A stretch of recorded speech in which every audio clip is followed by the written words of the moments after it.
When I went on to Western Union, it tells you very many times, don't wire to anybody that's not a friend or a family. I did it anyway. I'm like, this is legitimate. I know this is going to work. This is fine.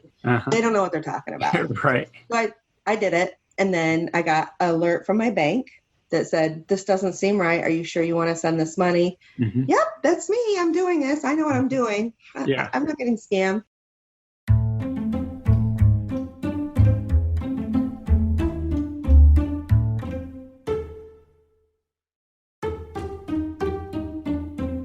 Her dog never arrived, but her money was taken for a walk. Today we're talking about pet scams. Scams that prey on a vulnerable member of your family while stealing your money and robbing you of companionship. When looking for a new companion, folks often go to a pet store, learn from a neighbor or friend that a pet is available, or see an ad in the newspaper. When people look for love online, anything can happen.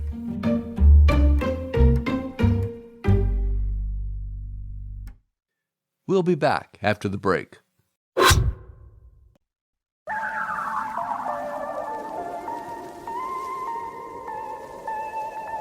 What are we even talking about when we talk about true crime? I'm Rebecca Sebastian, host of the weekly interview format podcast, Dialogue, a true crime conversation. Join me every Wednesday for a new conversation about justice.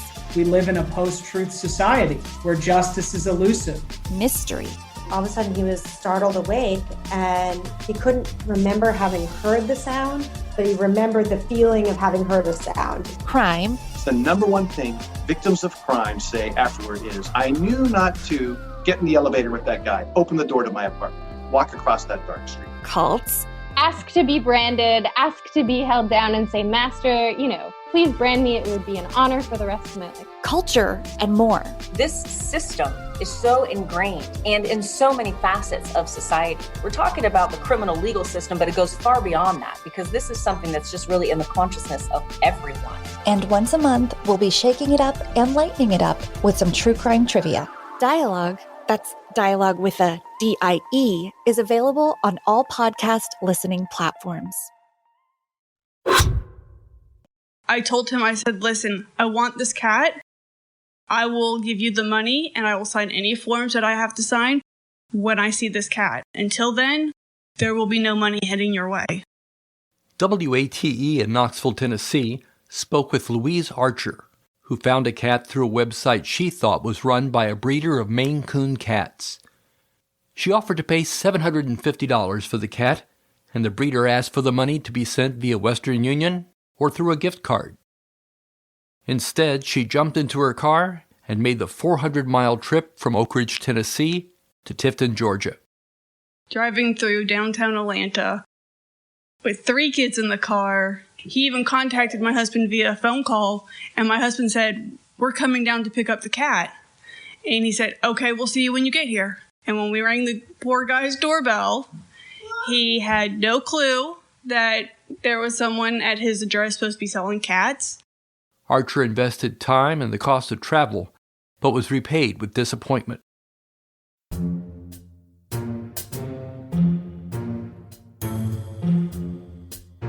Since the pandemic began, more people have sought out pets, and scammers have stepped up to meet the demand.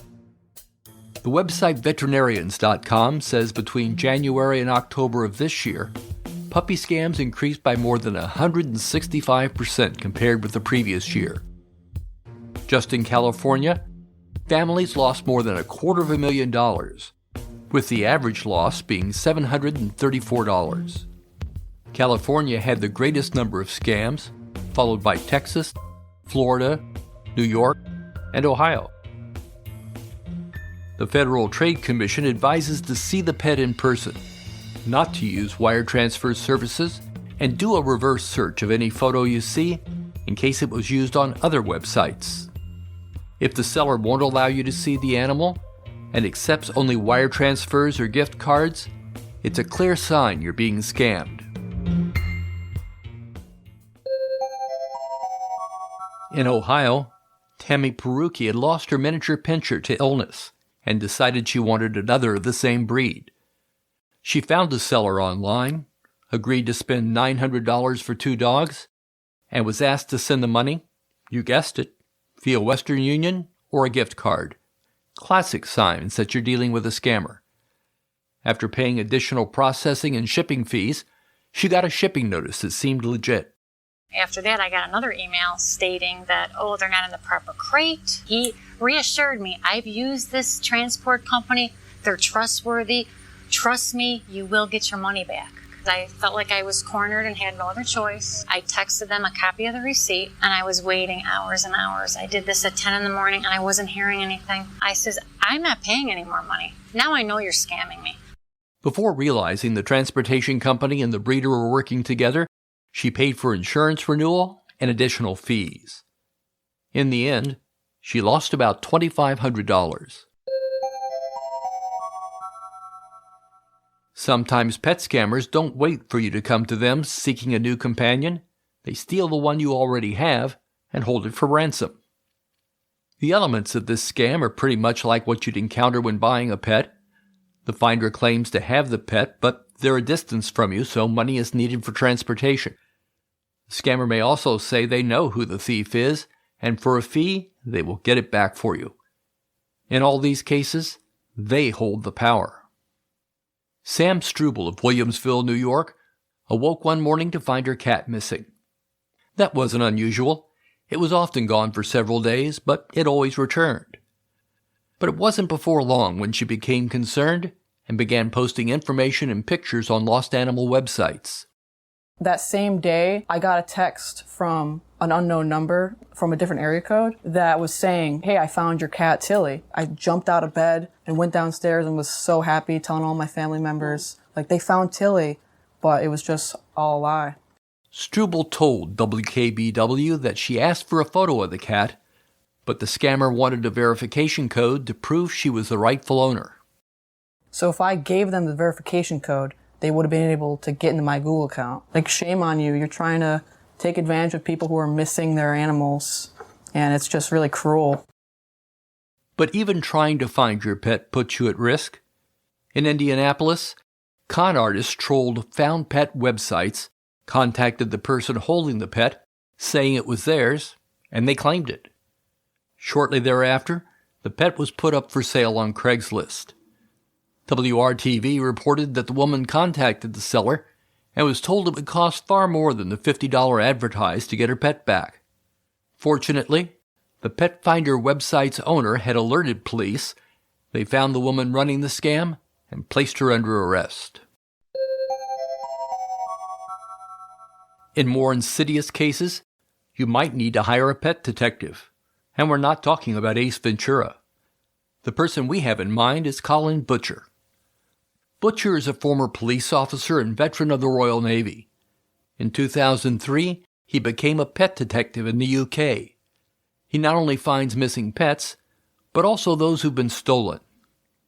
One of his secret agents is Molly, a black cocker spaniel which has been trained to sniff out cats.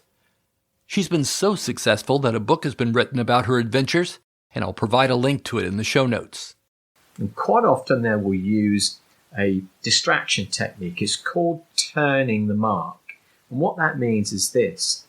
One of the two individuals will approach the dog owner from the opposite direction and ask a question with directions or something quite simple. And because in Britain we're all quite polite, we don't want to offend, so we will take a few seconds to answer that question.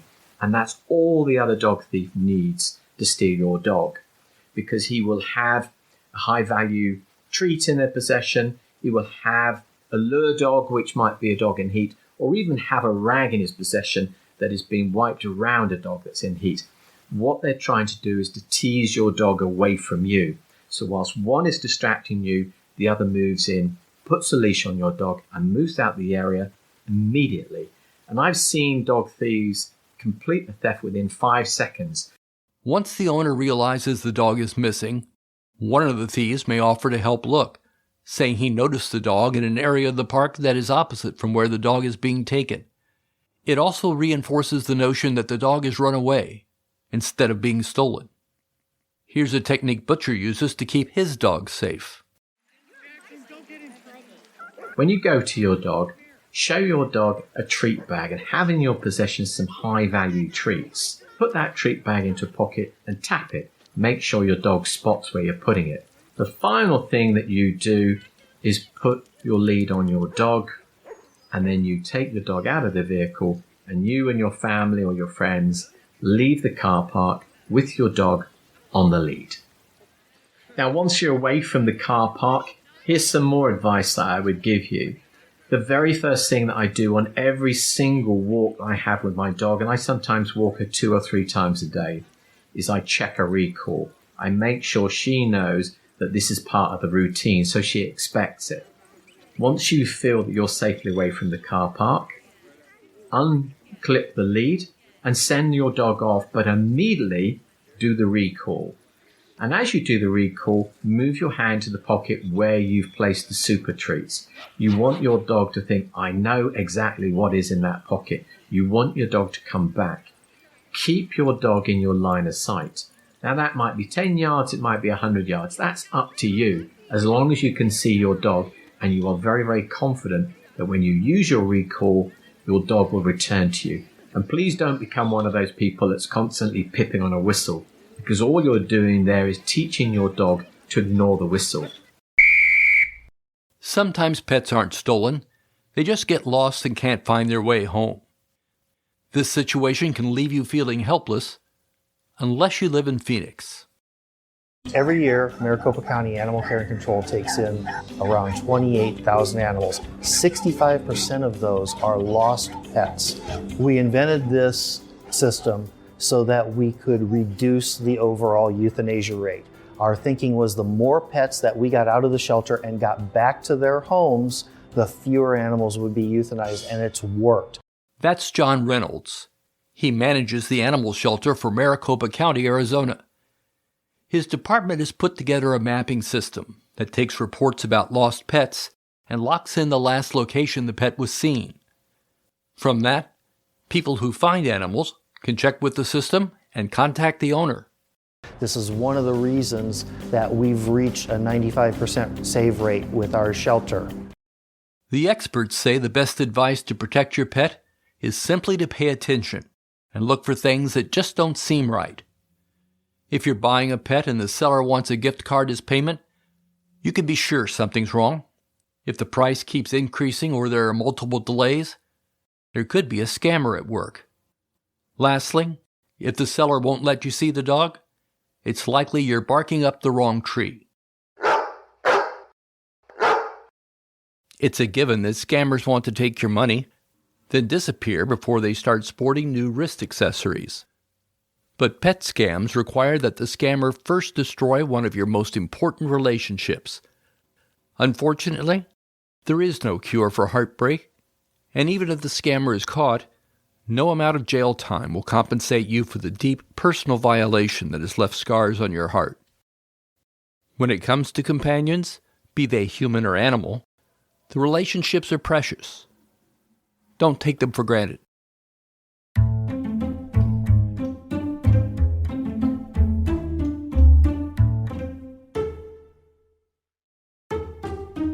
A successful con seduces a sucker into a world where their dreams can come true. Power and great riches are within their grasp. Entering this world comes with an admission fee, but this opportunity is special, and only special people are allowed inside. This magic casts a spell that leads its audience to hand over all their money to scammers who vanish before the sucker realizes it was all an illusion.